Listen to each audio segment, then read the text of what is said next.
So today we're going to be making a junk mail collage and embedding a poem in it. This technique is actually really great for putting words into because it's just another scraps of paper that we're doing with all of that. Yeah, we might kind of need some scissors here and there so our hands don't get quite as messy and we have some nice lines. I have no clue what just fell down. That's fine. And what's different about this and some of my other classes is that we are definitely using this craft paint. And that's because this is a little more opaque than some of the Liquitex Basics and other paints that are typically used for fine art. Also some white. That will help opacify and make opaque and give it coverage to almost any paint you've got. If you are using a fine art paint like Liquitex or Golden, all different pigments have different covering capacities, and a little bit of white usually will help, but that's a whole different nerd story about the whole pigments of art. So what we're going to be doing, we're just going to get right into this whole thing. I'm going to be using this little canvas panel today because that will help keep things flat and not buckle. And I have chosen 5 paints right here. I want to get them in color order, darn it. Kind of sort of color order. Now, some workshops, people bring their own paint, and I have absolutely no idea what colors you're going to be bringing. So the idea behind this is to actually keep in mind contrast. It's the contrast and the values that's going to do far more for us than some of the color. Of course, you can keep in mind color if you want, especially if you've worked with color theory before, but you know, different results, you can control different things. But until then, we're going to have some fun. Now, I've got some wonderful junk mail with me. Thank you, mail. Junk mail we're going to play with. Of course, a lot of junk mail isn't really acid-free, and so it will discolor down the road if you're doing fine art with this. But that's half the point, is this is acrylic paint, which will help seal that in. It may not stop the underlying paper from deteriorating or yellowing, but you're using so much plastic that that thing shouldn't budge. And it will help seal all of it in for all sorts of reasons. I also have some tissue paper because this stuff is fun and I like it, and honestly, if it's paper that's non-greasy that you haven't used to eat, like a napkin or food wrappings, this should work. And I'm also not worrying about, you know, the acidity and things like that right now. So we're just going to get in there and have fun with this. We're going to be making probably a background for this little guy. And you're going to hear lots of paper rustling around and ripping. Of course, we need to use something to put paint down with, right? So we're going to use this highly scientific method. Science. Only because we're recording this does this make this science. So the fun part of this, it's giving us a bunch of textures. We can smudge and dab. Oh, look at that ink coming off right there. Lovely. That's okay. We're going to have fun playing with that. Now, because I'm aiming for kind of a woven trees motif right here, so we'll have some vertical tree trunks in a way right here, and then some wavy ground lines, and the words of the poem are going to be woven into the tree trunks a tiny bit right here. I want a good background. I want a good background of kind of a light blue. Could be a light blue, could be a light orange. Something light. Something light in the background. It doesn't matter what color you're going to use, but it's going to be light. We're going to create some contrast, and my white is clogging. My white is clogging. Oh no, I'm pretty sure I've closed it properly. I need more white than that. It's clogged with something. That's okay. I'm not that worried. So yeah, we don't need brushes for this. We need paper movers. And I'm going to mush that paint. You see how I scooped some out of that white to put somewhere else? That saves this pile of white from sure destruction and being contaminated by all that blue. Now, half of the idea of this is just to prime the canvas and cover things up. Most of this is going to be covered up with paper anyway, so you really don't have to worry. You just have to get the paint on there. Get some layer of a fairly light color on there, and don't worry about the streaks. Right now, especially with collage and junk mail, kind of want textures. So all of that is going to be perfectly fine. Just going to get some paint on there. And then we set it aside and let it dry. Because we're going to be working on other junk mail right now. Now this little guy kind of got torn up on the canvas texture of the canvas panel. You may not have that problem. Whatever paper you're using, a thick one helps. You could use another piece of junk mail for all we know. And that works too because it's already textured a little bit behind. So we're going to make some of those tree trunks right now.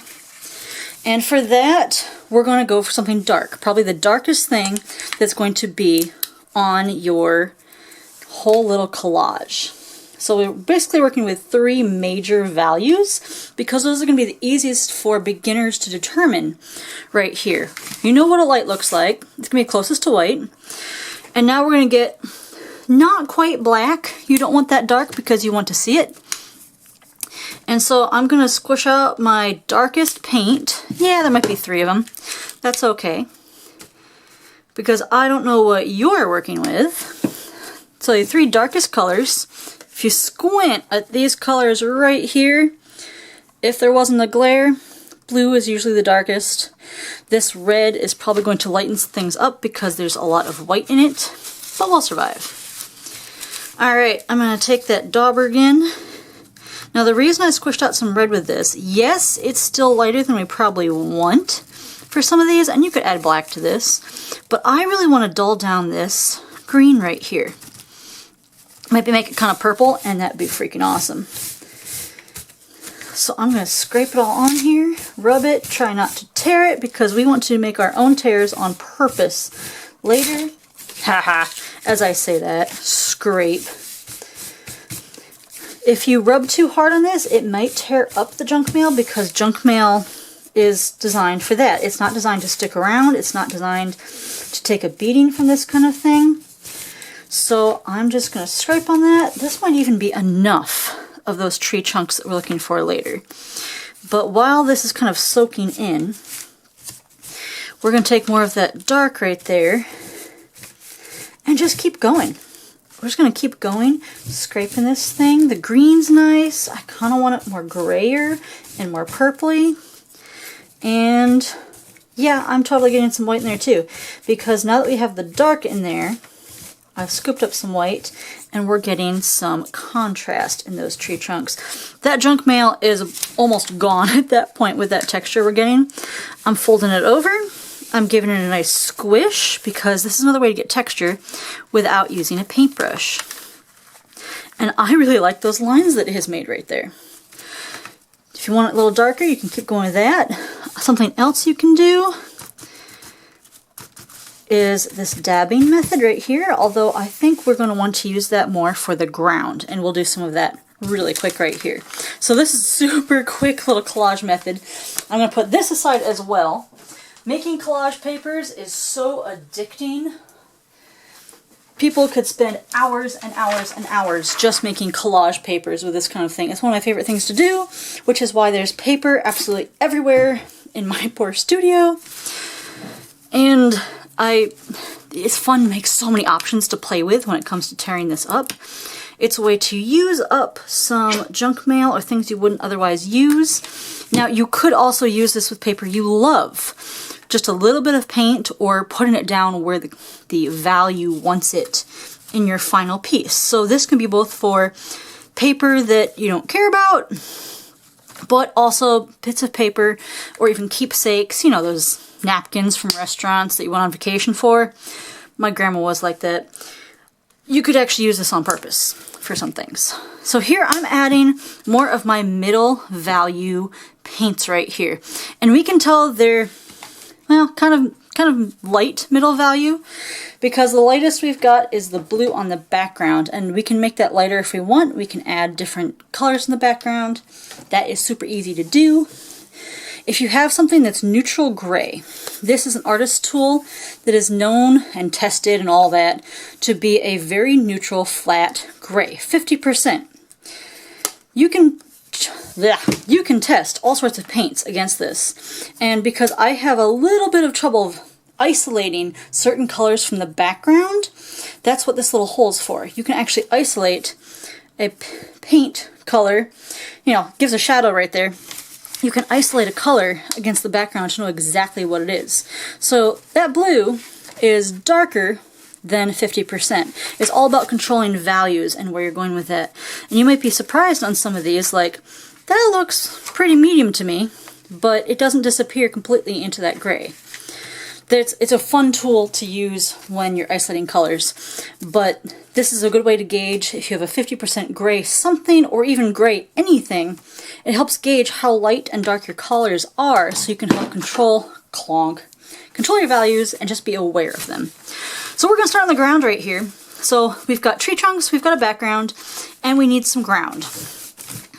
Streaks, taps of things, groundy colors, and it's spring right now where I am at, so that means all sorts of colors on the ground that kind of mush to a brown. I kind of choose this brown on purpose. It'd be kind of fun to go up into that part right there with some purple. And at this point with the ground, you really don't have to worry too much. Yes, about the value. So yes, you're looking for a middle ground, but also you kind of want a little bit of a gradient with each one of these little strips we're going to tear. You're going to want probably lighter or darker, just pick one at the bottom of where we're going to tear this. And also, when I've made these before, I just dab on paint and paint and paint, and then figure out later, oh, I needed this streak of paint right here. And you can also do that after you've torn it. That's the other beauty about using acrylic paint on top of junk mail, is that it strengthens it at the same time. It is a coating of plastic, and I get that. It's designed to last a long time, which is one reason artists use that. But doing this will actually strengthen the paper, so it'll be sturdier to tear and to repaint when we're done. Oh, I forgot my yellow! That'll be fun. Yellow, how does this yellow mix with this red? This pink right here. It's very pink, and I like it like that. So half the fun with this is just making the papers, and you could be doing this for absolutely hours and hours and hours. Adding some more browns here and there. It does kind of obliterate what's underneath it. That's half the point. But you could also use what's underneath this, especially. And hopefully I'll be showing you that soon with the poem and the quote that I have chosen for this. So, that's pretty good. I'm going to give it a little smudgy thing. So there's dabbing. There's the streak method where you fold it over. You can streak it this way a little bit. What else can we do here? You can twist and make fun little rocks, or maybe things that are poking up in the, just the forest floor. So you can do a little twist right there. You can also remush this around. It's all non-toxic paint. You can also remush this around, and if you get these little crinkles at the bottom, those also make some cool textures. You've got a couple stamps out of that before it kind of all mushes together, but you've got so many different textures you can make with this one little guy. Just mushing your paper, paper on paper. So there's some ground. I'm going to do another one of those because it's just so darn fun. It's so darn fun doing that. And oh my gosh, look at this. You know what an ad that's for. I've done this in another workshop, and we have found that pizza is surprisingly a good background for doing rocks, which is hilarious, I think. I don't know what it is about the pepperoni or the cheese or what it was that did this. This is not sponsored by any sort of this pizza place, by the way. This is my junk mail that we probably all have somewhere. I might need more paint. So I'm just going to have fun, and you can control and keep in mind what shapes you're making, especially if you want to try this as a fine art technique. If you're an artist or want to get into that and you want to, you can extrapolate and play. And you're like, oh, well, that's fun. You can plan ahead and make some amazing results. At the same time, you can play and just get paint on there and just mash some paint on there. with whatever colors you've got and also get some amazing results. And that's why I like doing this particular craft, because you don't have to have hours of experience with a brush to do all this. So I've mushed that a little bit. I kind of like that. I really want to see some more contrast on there. Maybe some spritzy little flowers. I use sound effects as descriptions for visual things. And that works. Rocks, spritzy flowers. The other nice thing about this particular paint, just this craft paint, which often goes on sale, sometimes, depends on where you're at, I guess. The other thing I like about this is that it's very chalky. It's got a lot of white filler in it that makes it very matte. Not shiny, depends on what kind you get, of course. You can get the glossy kind or metallics, but if you get the matte of this craft paint, because it's chalky and has the white opacity to it, that gives this paint a little bit of tooth to it. And I've found that soft colored pencils stick to it really well. So you can go over this again, like this little area down here, once it's got some tooth, you can go over that with some colored pencils. Prismacolor especially, you're going to want something soft and decently high quality because they're a little designed to be opaque when they go on top of each other. You can layer them, of course, but this kind of tooth really helps hold on to all of that. And that's just another way you could draw on this. You could bring out some sticks, you could pull out some branches on like a bush or something, you could write. I think I'd recommend ink actually, because colored pencil may not show up as well. We've got so much going on right here, so you may not want to do that. Yes, it kind of looks like a mess, and that's the whole point. Let's get rid of that thing. Get rid of that thing. There's 1 ground, 2 ground. I think we've got enough of the backgrounds for that. And this thing flies by. Spray bottle is one of your best friends for keeping any kind of acrylic paint a little wet. Too much and it gets kind of funky, but I mean, come on, we're doing a craft right here. Alright, here's another tear. I want to use a little bit of this stuff because it's fun and because our motif, the pattern that we're going to repeat a little bit, is very woven. And that's just what I've chosen for this. Not all of these collages are, of course. What are we going to do with this? I think yellow might be fun on that. And it could be any color you want.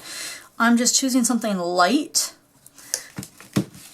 I don't have a particular agenda in mind for this paper, so I can't tell you why we're doing this one right here.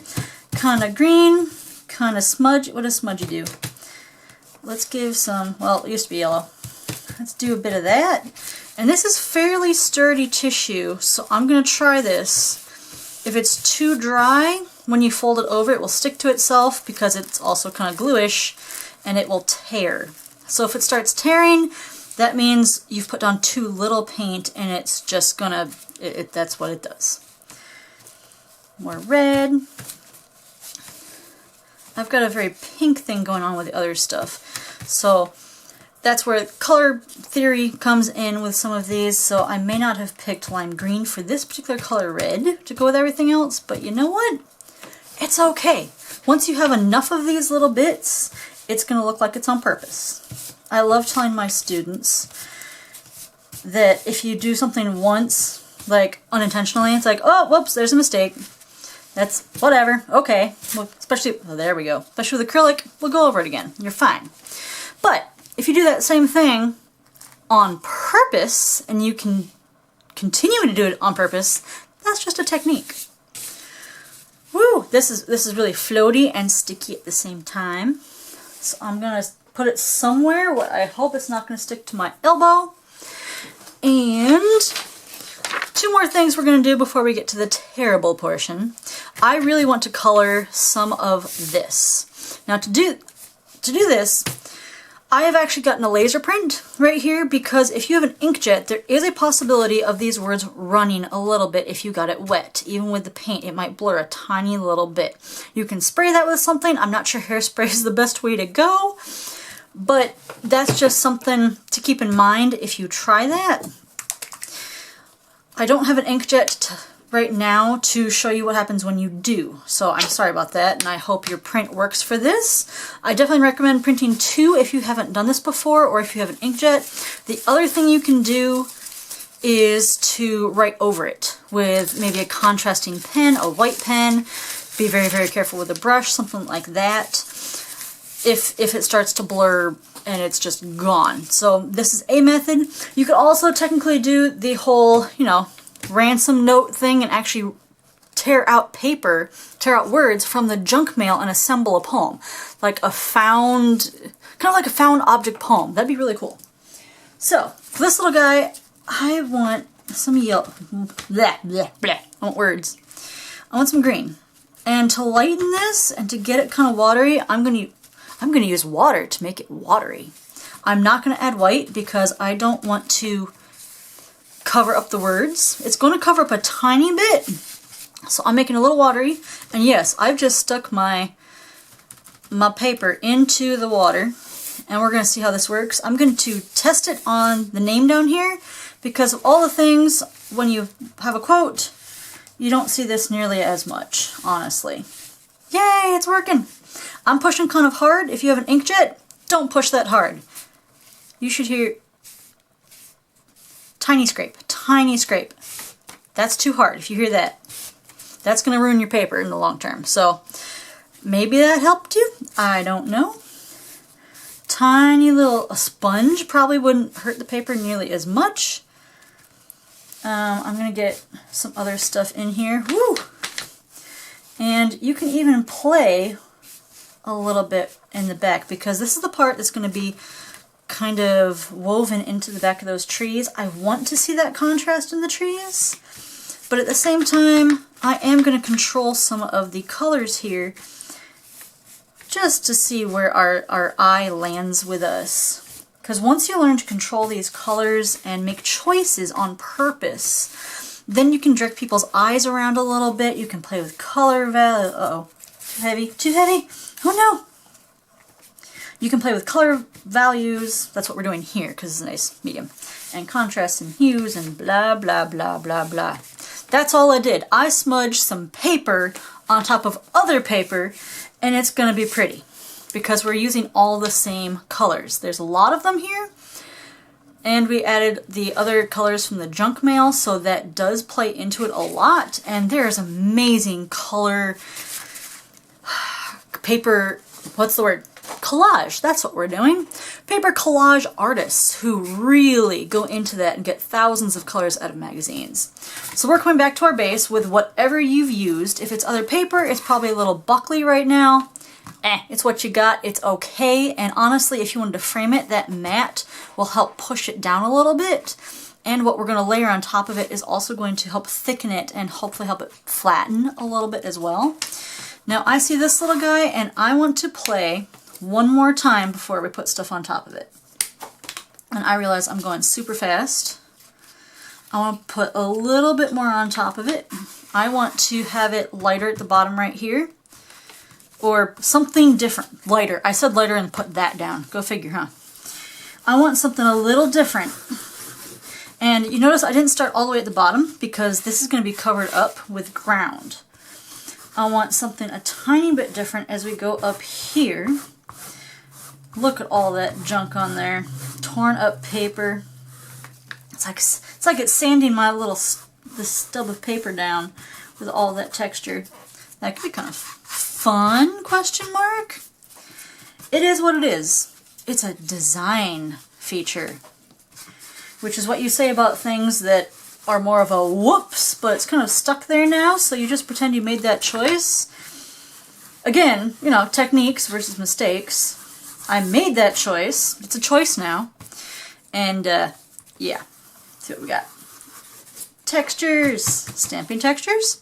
Now, one reason I don't want to put that many textures on the background is because of just a tiny use of a rule of perspective, is that things closer to you have higher contrast, things farther away from you are blurry, especially if you're nearsighted like me. But we can actually use that for this as well, because whatever is in higher contrast, like this white on darker bits right here, dark, its value makes contrast, that's what our eyes are going to be drawn to right away. And we don't have anything in the background that we want people to focus on. It's all in the foreground. And so having a very blurry, mushy background with low contrast is going to help us with that. So we've put that in the back. And now comes from the terrible portion of this whole thing. My tree trunks are not entirely dry, and that's okay. So what we're doing with the tree trunks is tearing vertically, like this. Junk mail, I want to say that my experience with junk mail,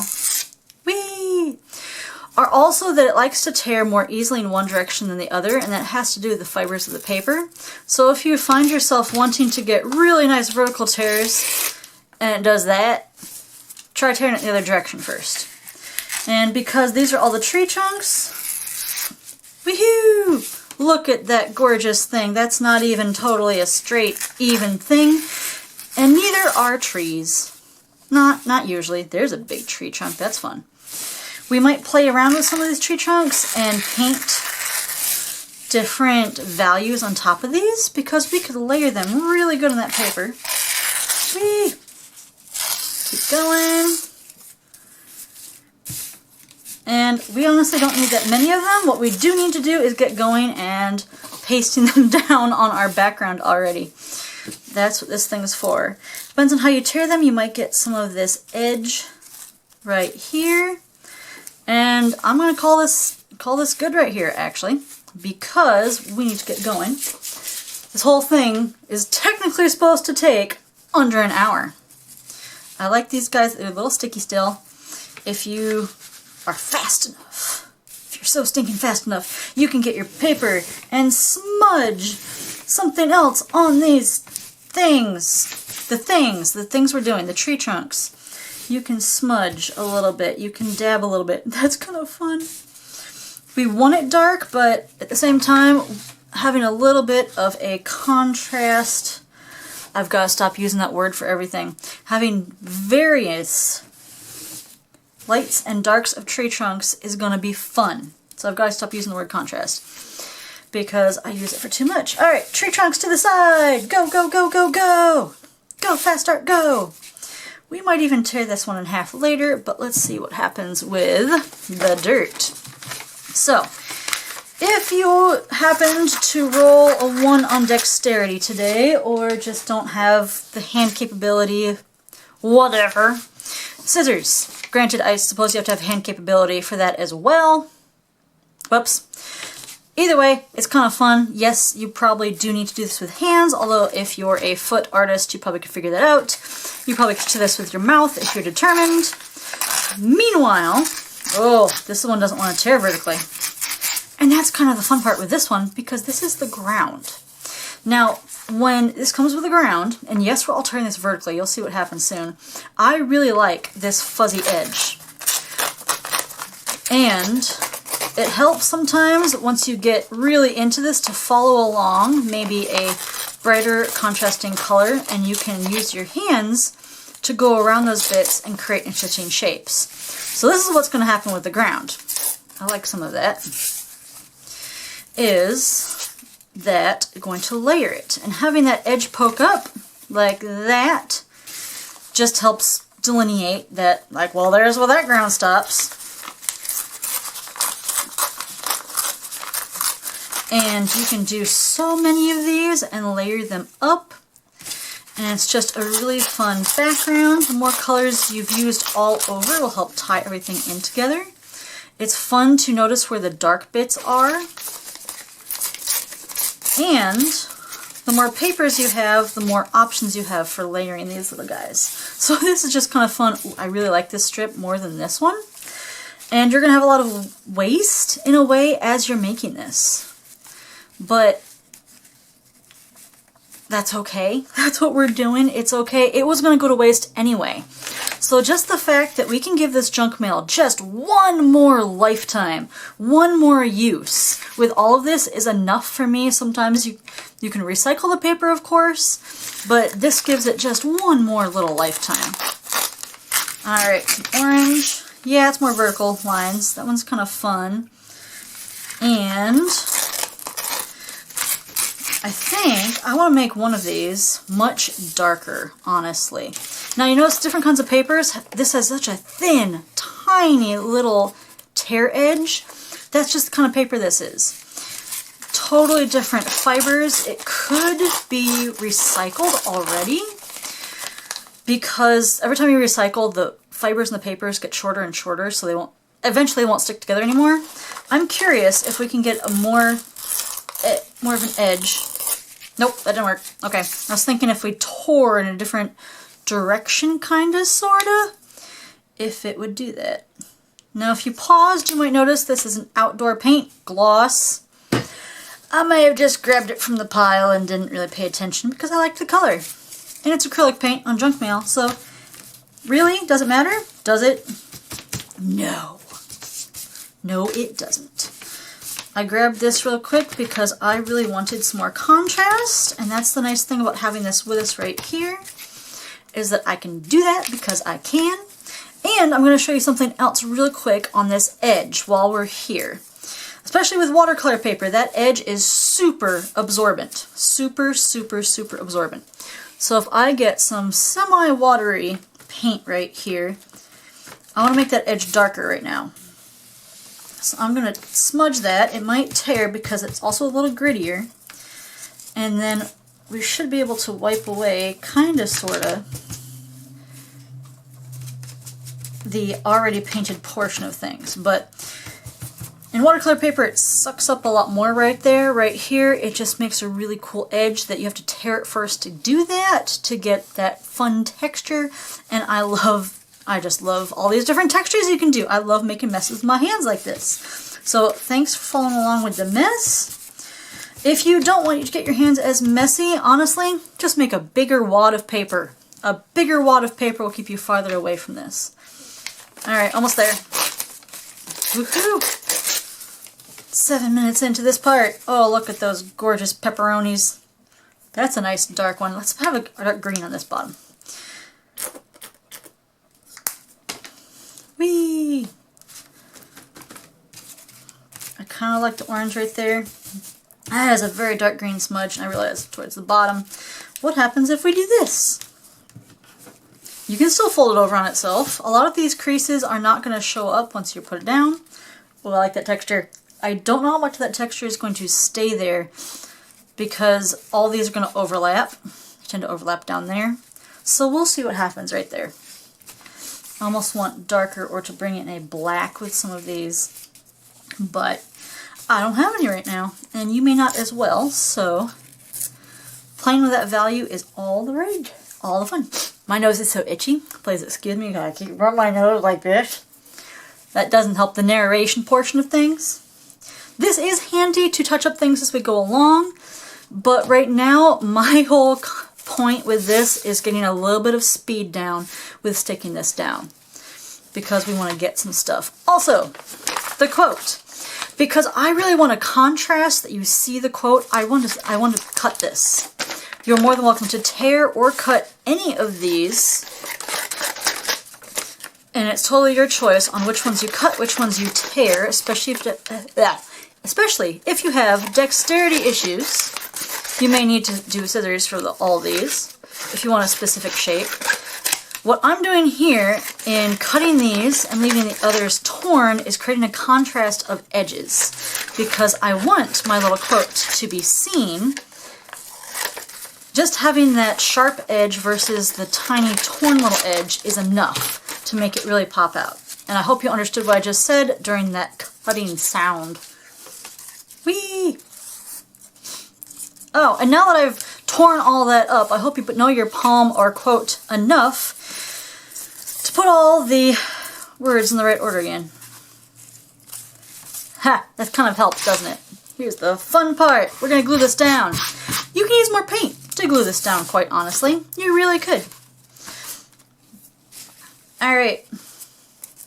We need, this is the fun part that could also take forever, but because this demonstration is just about the beautifulness of these colors and teaching a technique that you can use later, we're just gonna get some stuff down, and I want you to take note, just mental note, Or you could stop and say, I want to take 3 hours to put all these things together because now I see where we're going.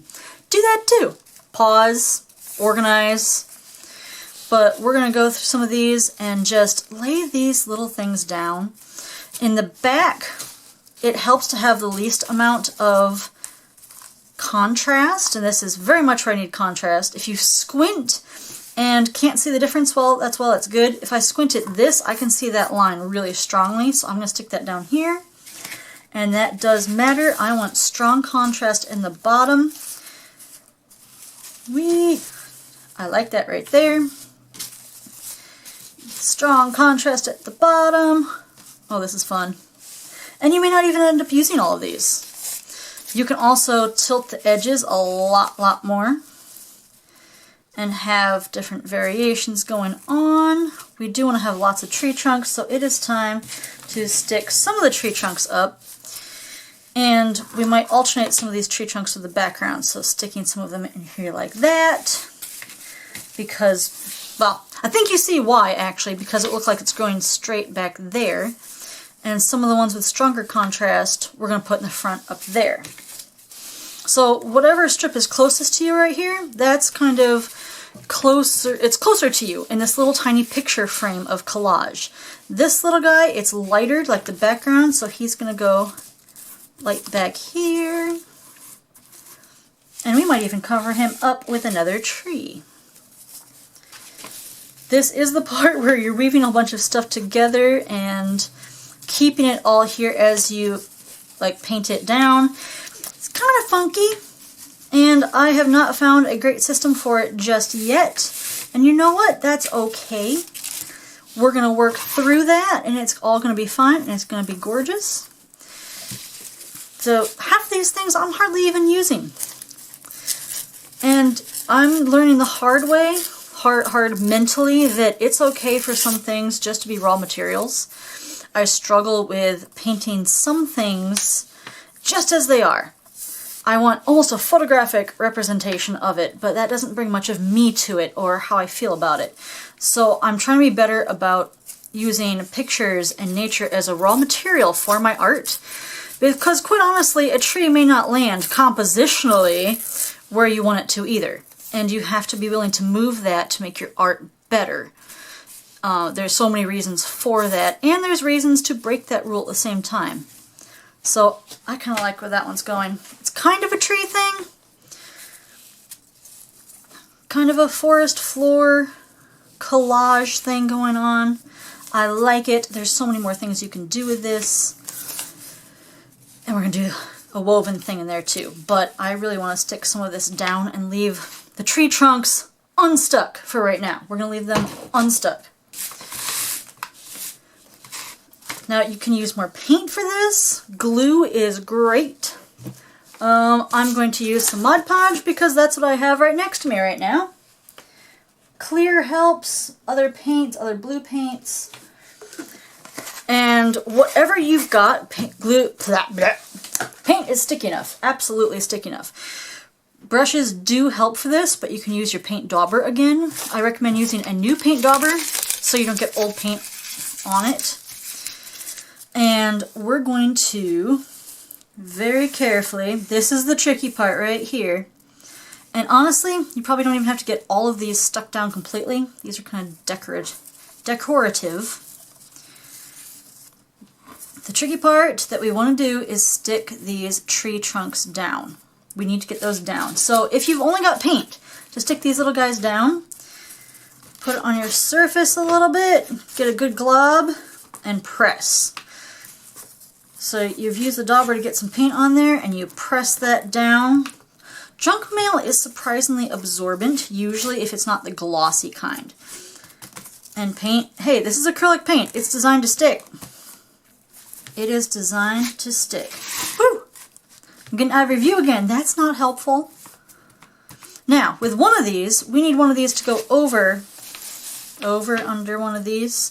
So I'm going to peel this little guy up because I made a mistake already. It might be torn down. I might have to put another stick on there. Who knows? This is where this little guy comes in. And half the trick of this is getting the paint only underneath where that little thing's going to go Oh no, what if you don't? What if you put it there and you get it all over the thing and then it's all visible like that? Oh no, you ruined the whole thing. I'm gonna smudge it and it's fine. Whatever. You smudge it, smudging it, if anything, if you make a mistake, I think with this technique, smudging it is probably your biggest bet, because if it's a strong contrast that just sits there like that, your eye's going to be directly going towards it. And you know what? I'm going to leave that there because I know I can just place this on top later. Or I could do it now if I wanted. And I'm going to stick this all the way in the back because it's the author quote. Smudge that along there a little bit. It's the author and the title. Smudges, because we'll have other stuff that goes on top. It's like, it's okay. That's what I love about acrylic paint. You could smudge this thing, you could get it in trouble, and it's okay. There's so many things you can do to make up for little mistakes like this. Alright, I'm going to charge through this little guy just placing these things because we've got to get going. I'm going to use a little bit of Mod Podge. If you do have a clear type of paint, glue, something, that does help. You don't have to be as careful about where this stuff is going. And getting it flatter. Is there white in there? I don't know. I like using my fingers. This is non-toxic stuff. And when you do that, or your little dauber like that I didn't put back in the glue, it's all wet there again, so you can put more stuff down. It's the whole point. It's very handy. And we're going to put this little guy right here, and I'm whispering again for some reason. And this little guy. Now, I hope you've noticed that I'm trying not to be too symmetrical with these trees. They're two little groups. Completely on purpose. Oh, look at that gorgeous thing. Things farther away from you might have these closer together. Alright. Paint. Glue. Who knows? Let's just get it on there. It's sticky enough. It will dry it all sticky. Paint, glue. Alright, what goes on the bottom here? That looks kind of cool though, but I want to give that one more contrast. I think that's a tree trunk. That's not even one of the pretty things we've made over here. But I like this little guy. Stick it on there. It's kind of going over the edge. Oh no! Oh no, it's going over the edge again. What will we do? Use it. It's actually kind of fun to wrap that around, and it looks pretty cool when you put it down. So there's that. And I'm going to use another tree trunk at the bottom because I like the contrast. Just like that. Woohoo, we're almost there. I can do this in under an hour. Can I do this with other people in under? Now, thin paper is probably going to buckle a little bit. One way to help that is to get it really wet with, oh no, more paint, with glue on both sides. So if you've ever read the bottle of wood glue and it says to put it on both sides and wait a couple seconds, this is kind of sort of why, or this is a technique you can use because of that, is to get both sides kind of wet down a little bit. Alright, I'm actually going to work backwards with these because if you're like me, you're one of the people who writes and it just kind of goes downhill really fast, literally, it just slants, or you start writing and then there's suddenly no room for anything anymore. Well, I'm going to start with the bottom of this poem right here, and we can also control the edges like that. So I really want it to be in front of some of these trees, but not all, like that. And paint is probably tricky to get under there. Do we have enough room? If we go all the way up, keeping enough room for all of this is the tricksy part. Yes, we're good to go. Blurb. Get it on there. 4 of these seems to be pretty good because they're pretty wide. Stick it down. Paintbrushes probably would help for this point to get it underneath there. Especially since I'm using something clear, I can cheat right here. If you're using paint, it's going to get a little funky. Sploop. No! The tree! Oh no! Oh look, it's down. We're good. Thank you, acrylic paint. Alright, that little guy just wants to stay down right now, so we're going to help it. This thing's sticking up. I don't like it right there. Oh, hello. We can stick it down. Look at that, what we just created. You can cut it and then stick it down to, oh, magic. We can do what we want when we're artists. I like this. Turning an hour, finishing the palm of your hand. This is the first couple of lines from The Auguries of Innocence, as you can see, by William Blake. I like this poem, especially these first lines of it. Aha, this one's going to have to go all the way in the front, I think, except for this little bit, because of how long that line is. And if you have any ideas on how to make this thing go faster, and I do mean that, because you can crank out tons of these in a day, with your own poem especially, how fun would that be? Or you could print out different stanzas that go in different places. You can really orchestrate all the stanzas and where all of that goes. So that guy's way in the back right there. I want this to disappear. So I'm totally taking just this tiny bit of time to tear that off, because I want it to disappear in the back, and I want this tree out here. Is there paint on that poor guy? Oh look, I'm going to use paint to stick this down right here, because it don't matter. And if you did, what happens? What happens if you got paint behind that, and it just gets all over? Not much. And honestly, that contrast back there will help the next line of the poem anyway. Woohoo, here we go. I want this one kind of right here. Now you'll notice, hopefully, that we don't want the words going all the way to the edge over here, because if you frame it, and you love it just so stinking much, it will be too close. The frame will come over that, so you actually kind of want it over here a little bit, which makes that go on the top, and this goes on the bottom. Glue, glue, glue. Avoid your edges. But don't look like you're avoiding your edges, because it's kind of obvious in paintings when artists are avoiding an edge. You'll see a very unnatural line right there where it's doing that, and you don't want that. And last one. This little guy is bugging me, but I love him. It's like, I want that tree there, but he's also in the way. Put more Mod Podge down because I want that to stick down, and I'm just getting distracted from this one last line that I want to do right here. You could even put it over here. I still want these little guys to line up. And I might stick them under another tree. So you can see some of the tricks we had right here is avoiding tree trunks with different lengths of lines. Lining up the end right there. I also like this poem because it's so visual, and it lends itself well to illustrations, especially of nature. Mush, mush, mush. That already went underneath that one, so we're going to put this one underneath this tree trunk here, and it is time to stick these guys down. What happened if we use paint? What would happen? Because I know some of you like, I didn't bring glue! Because I didn't tell you to bring glue. So let's use paint. Stick her down. It just makes some gorgeous little contrasty bits over there, and everything is perfectly fine because we're using some of that same color back there. Oh, that's fun!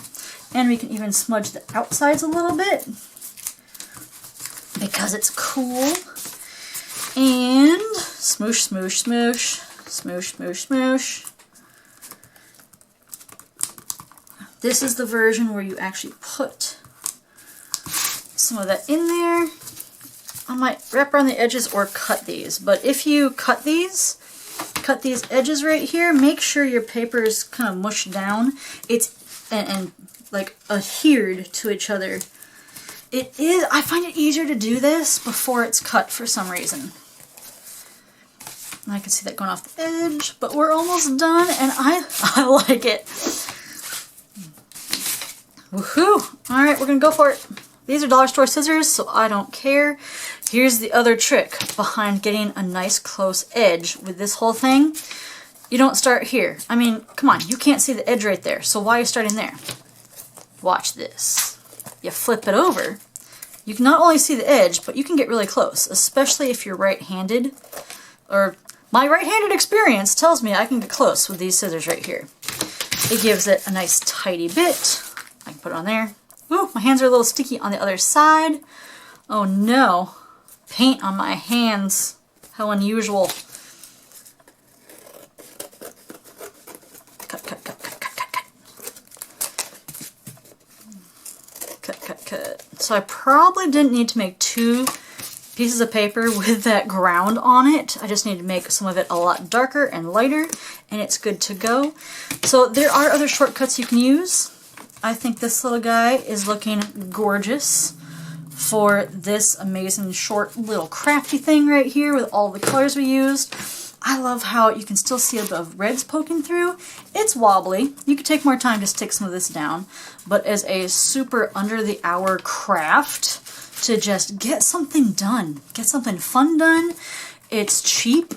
It really is, honestly, which can help you practice all of your paying attention to values and things like that. So we're done here, everybody. Thank you so much for following along. And I hope you enjoyed this and can use this technique for all sorts of other things. Yes, I'm going to say it. Please do like and subscribe or even comment what other crafts you want to see. And I like making up this kind of recycled crafts and showing videos, time lapses of my paintings. So thank you everyone for following along and have a great day.